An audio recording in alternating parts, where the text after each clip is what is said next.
Halo, selamat sore. Jumpa lagi dengan saya, KKD. Seperti biasa, Malu TV dalam acara Parlamentaria. Dan kembali kita berada di Hotel Gaya, sebuah hunian nyaman, tempat menginap di tengah kota Ternate. Dan pemirsa, DPD Partai Hanura Maluku Utara baru saja menyelesaikan musdanya. Dan itu adalah musda tercepat. Dan dari musda itu terpilih Bung Basri Selama sebagai ketua secara aklamasi. Kemana arah Hanura dan kemana Bung Basri mau membawa partai ini?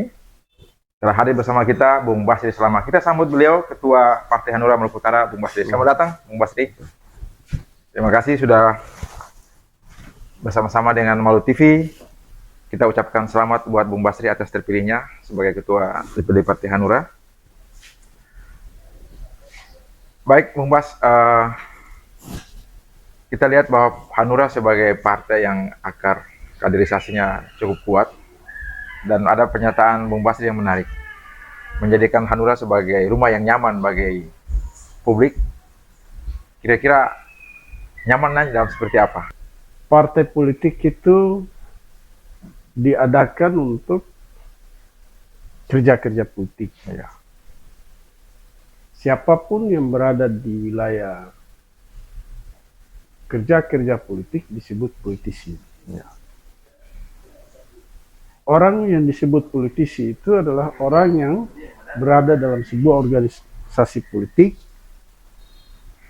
yang bekerja setiap saat untuk pengabdian pada rakyat. Tujuan politik sesungguhnya adalah untuk kekuasaan, tapi semua kekuasaan itu diperuntukkan bagi kepentingan masyarakat. Kenapa Partai Hanura itu bagi saya orang siapapun nanti kita ajak masuk di Partai Hanura pasti nyaman. Ya. Nyaman apanya? Di partai ini khusus di wilayah Maluku Utara di bawah kepemimpinan saya, kita bekerja dengan sepenuh hati, memberi kebebasan. Saya memberi kebebasan pada siapapun yang nanti terpilih sebagai anggota DPR, baik kabupaten maupun provinsi, melakukan akselerasi, melakukan kreativitas pikiran untuk ambil tindakan-tindakan yang itu tanpa intervensi dari ketua DPD.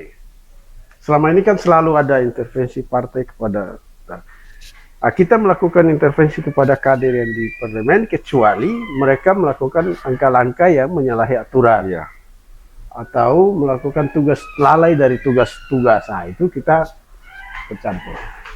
Tapi kalau mereka kritis pada kebijakan-kebijakan pemerintah, membuat keseimbangan dengan ini pemerintah dalam soal kebijakan, nah itu kita kasih ruang seluas-luasnya tanpa melakukan intervensi. Nah, itu yang pertama. Yang kedua, di partai ini saya selalu mendorong kalau ada potensi kader yang punya ruang besar untuk bertarung di kepala daerah, kita dorong untuk ambil bagian dalam kontestasi pilkada. Yang ketiga, prinsip saya membangun partai bersama teman-teman di Maluku Utara ini adalah saya selalu menganut prinsip bahwa kepemimpinan yang berhasil itu adalah kepemimpinan yang mampu mengangkat orang di organisasi itu ke atas.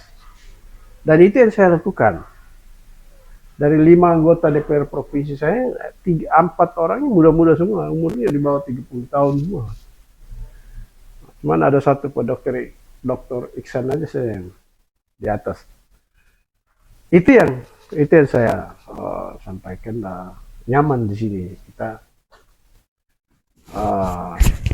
punya aturan organisasi, tetapi di partai ini solidaritas kekeluargaan itu dapat.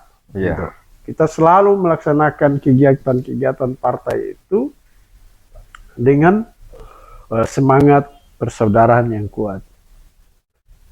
Yang terakhir, partai ini di kepemimpinan saya ini berapa tahun terakhir saya menghindari sebesar mungkin potensi konflik di internal partai.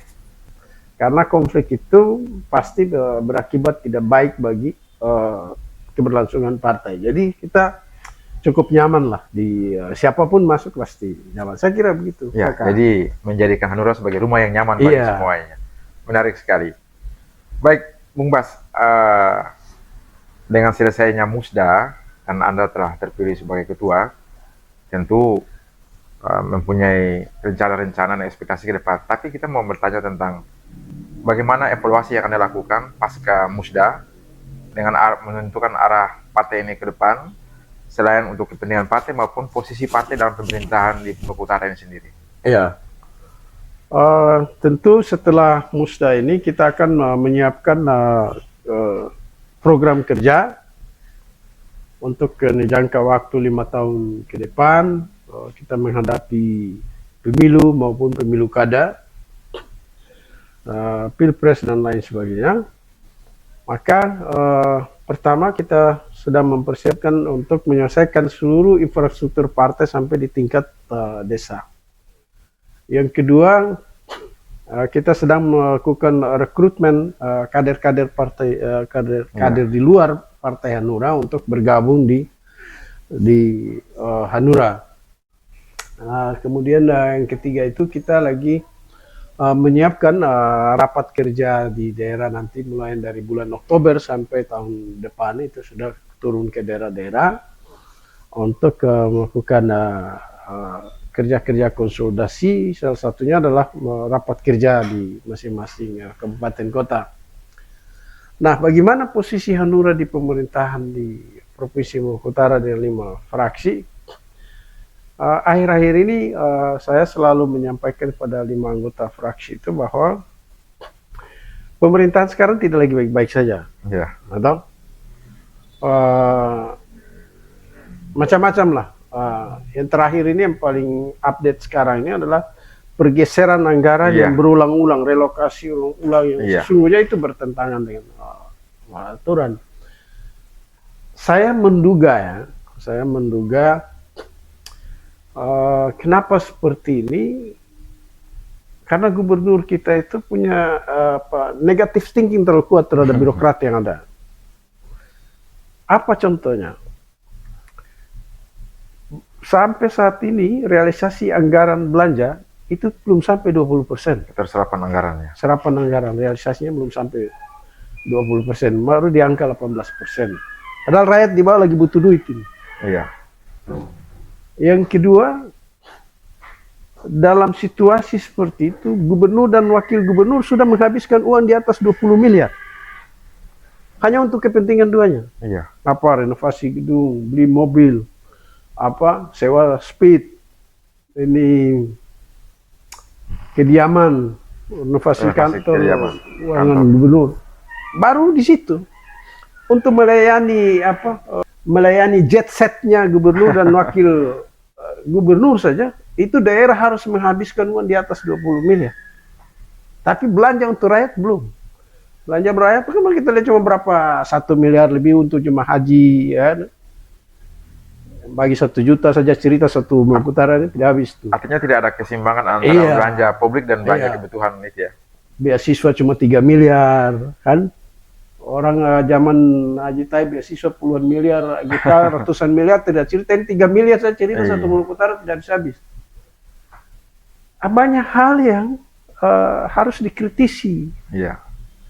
Saya sepakat, saya bahkan mau kalau Golkar mau bikin interpelasi, saya lebih parah dari itu.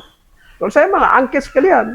Nah, saya mau masuk ke hak angket. Anda dikenal sebagai inisiator untuk mencetuskan hak angket terhadap Gubernur Shirley. Apa yang menjadi dasar Anda untuk inisiasi tersebut? Ya, ada beberapa hal, termasuk dengan soal pergeseran anggaran. Karena soal angket interpelasi itu tidak ada, itu evaluasi bisa sehari, bisa 3 hari, bisa 1 bulan, bisa setahun. Evaluasi itu. Ini bukan laporan pertanggungjawaban terus kita menunggu gubernur harus kerja dulu 1 tahun baru evaluasi. Tidak. Tidak ada. penggunaan hak yang diberikan kepada DPR itu 1 hari pun kalau gubernur bikin kesalahan bisa diajukan angket. Begitu juga hak interpelasi. Jadi saya coba kenapa apa dasarnya? Ya. Ya pertama bahwa program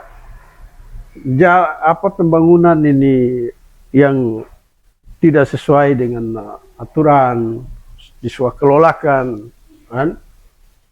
Kemudian ini penggunaan speed yang awalnya disebut gratis, kemudian ada 2 pendapat yang sekdanya bilang sewa, kemudian karo umumnya bilang ini hanya beli bensin.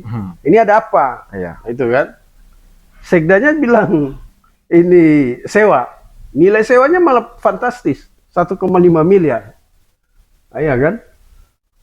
Kemudian ini kelola dan lain sebagainya.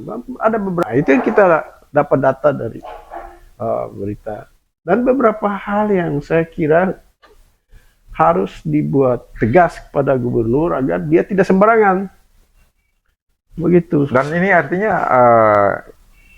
keberadaan anggota Anda yang 5 orang di DPR itu harus dimaksimalkan. Bagaimana Anda memaksimalkan fungsi mereka di DPR? Jadi begini, gubernur, wakil gubernur itu setiap langkah dia kemana saja, dia dibayar dengan uang rakyat. Gitu kan? Maka rakyat punya hak, baik itu di luar parlemen maupun dalam parlemen, mengikuti, mencermati semua gerak-geriknya yang dibiayai oleh APBD, kemudian menghitung yang benar apa itu tepat atau tidak. Nah, bagaimana saya memaksimalkan peran 5 anggota fraksi? Kita kan sekarang masih mencari koalisi yang kuat untuk ini antara angket atau interpelasi. Tapi saya sudah baca berita Farida Jama sudah mulai Golkar. Iya, Golkar sudah mulai dorong interpelasi. Saya kira kalau memang angket ini yang lain pada ketakutan, kita masuk saja interpelasi.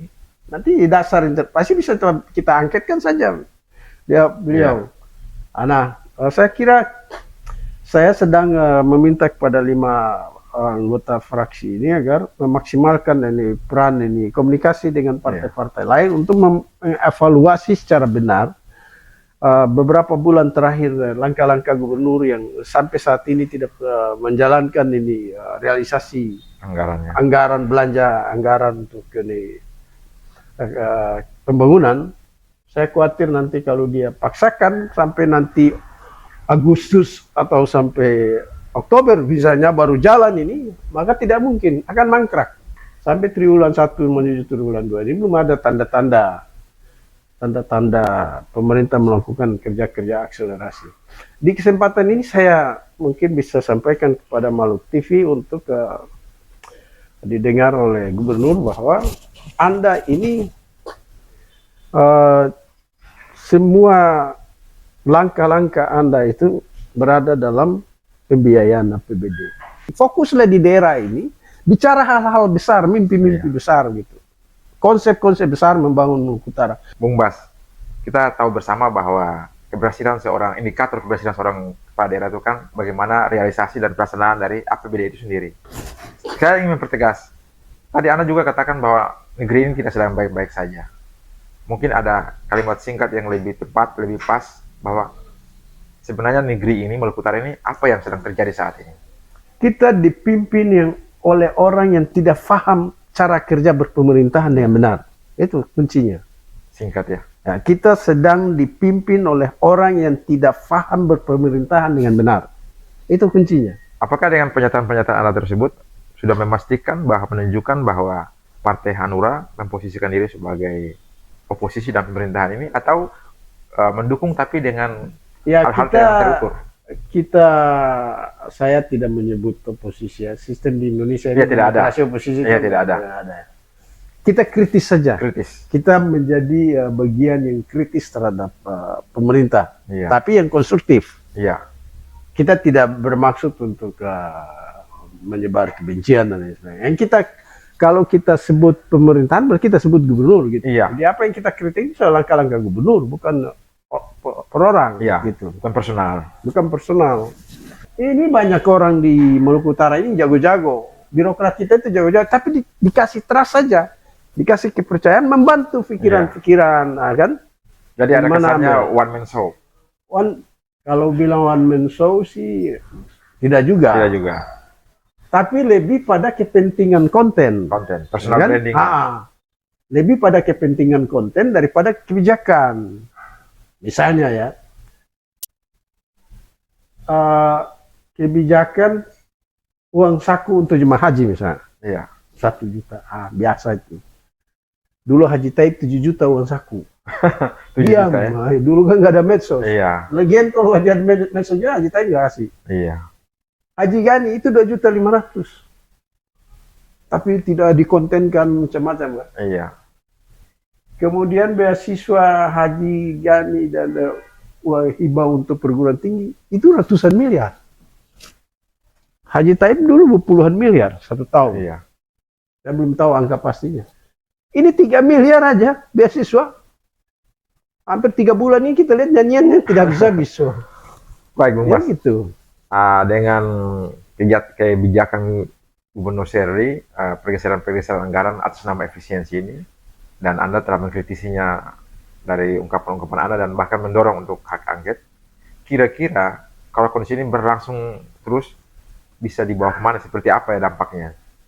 Ya kalau gubernur kita dia tidak merasa ada sesuatu yang salah, terus dia terus saja melakukan cara pola dan perilaku kerja seperti ini terus menerus, maka saya pastikan kita tidak akan bisa menemukan satu program dan kebijakan gubernur yang terbaca untuk 5 tahun ke depan. Kita habis waktu disuguhkan dengan tontonan-tontonan yang menurut saya istilah orang banyak bacena gitu. Jadi apa yang akan dilakukan? Saya saat ini sedang melakukan konsolidasi dengan partai-partai, terutama PDIP, PKS, Gerindra, Golkar. Bila perlu dan partai koalisi gubernur sekarang, untuk kita buat ketegasan gitu. Apa langkah ketegasannya? Harus dikasih paham. Dikasih paham. Kasih pahamnya apa? Kalau tidak mau ya kita interpelasi. Kalau interpelasi juga, ya ini langsung saja angket sekalian. Itu kalau DPR berani, kalau berani. kan?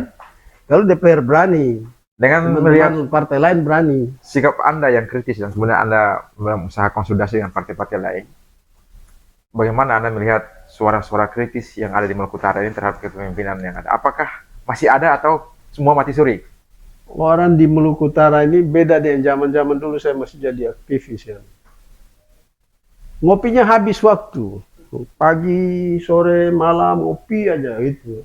Tidak ada yang diskusi-diskusi menarik. Bagaimana care terhadap situasi daerah. Ya, kritis terhadap. Ya banyak orang lama. Saya jadi orang begitu melihat sesuatu yang salah di depan mata terbelalak gitu, diam aja gitu kan. Iya. Ya orang ini kan seumur ya, ada adik-adik di bawah yang menurut saya kita kehilangan sebagian dari rasa memiliki daerah ini dengan benar. Iya. Ya. Jadi kalau kita kritis terhadap pemerintah daerah, baik itu provinsi maupun kabupaten kota terhadap kepala daerah, itu sebenarnya kita sedang membangun hubungan yang baik untuk kemajuan daerah. Jangan orang yang kritik itu anggap musuh, tidak. Iya. Orang yang kritik pada sebuah daripada orang tidak kritik, diam-diam saja. Orang kritik itu membantu Anda untuk ikhtiar. Justru gitu karena kan? ada perhatiannya. Anda buat apa orang kritik, itu ikhtiar bagi Anda. Iya. Gitu kan. Jadi sesungguhnya orang yang kritis itu adalah orang yang merupakan bagian dari keinginan bersama untuk membangun. Iya. Daerah begitu. Baik, Bung Bas, kita kembali kepada Partai Hanura. Kira-kira apa harapan dan ekspektasi terbesar Anda untuk Hanura ke depan? Ya, Hanura ke depan saya berusaha sekuat tenaga untuk bisa kabupaten kota naik kursi ya. Iya. Kita kabupaten kota itu cuma 11 kursi. Provinsi 5. Jadi kita berupaya ke depan untuk bisa capai di angka 20. Di provinsi kita target 6 kursi. Kalau ya mentok ya kita harus bertahan di 5. Itu realistis ya dengan situasi politik di Maluku Utara. Yang kedua, kita sedang menyiapkan kader-kader partai untuk bertarung ke depan di pemilu kada 2029. Yang ketiga, kita juga sedang menyiapkan program-program kerja sosial pada masyarakat yang akan kita lakukan di tahun depan. Seluruh kabupaten kota sedang kita bangun, sehingga partai politik itu tidak hadir hanya untuk pemilu. Gitu. Iya. Jadi partai politik itu hadir dengan kerja-kerja nyata, baik di anggota parlemennya maupun institusi partainya harus bergerak ke bawah untuk melakukan kerja-kerja sosial dengan masyarakat. Saya kira itu, Iya, Bapak Kakak. Terakhir, mungkin closing statement dari Bung Bas untuk Maluku Utara. Kepada semua yang menonton dan mendengar wawancara ini, saya meminta Anda semua, jika Anda ingin menjadi politisi, rumah yang paling nyaman Partai Hanura. Iya. Jangan segan-segan bergabung. Itu closing statementnya. Closing statementnya. Baik pemirsa, luar biasa, menarik sekali closing statement dari Bung Basri Slama, Ketua DPD Partai Hanura Provinsi Maluku Utara. Seperti biasa, Malu TV tidak pernah membuat kesimpulan, Anda yang menyaksikan. Cuma satu kita sampaikan, bahwa setiap hari Maluku Utara membutuhkan perhatian dari kita semuanya, dan Bung Bas telah memulai dengan inisiasi hak angket kemarin. Kita menunggu lagi pejuang-pejuang tangguh dari Maluku Utara berikutnya, dan sampai jumpa kembali di acara-acara Malu TV. Terima kasih Bung Bas atas kebersamaannya.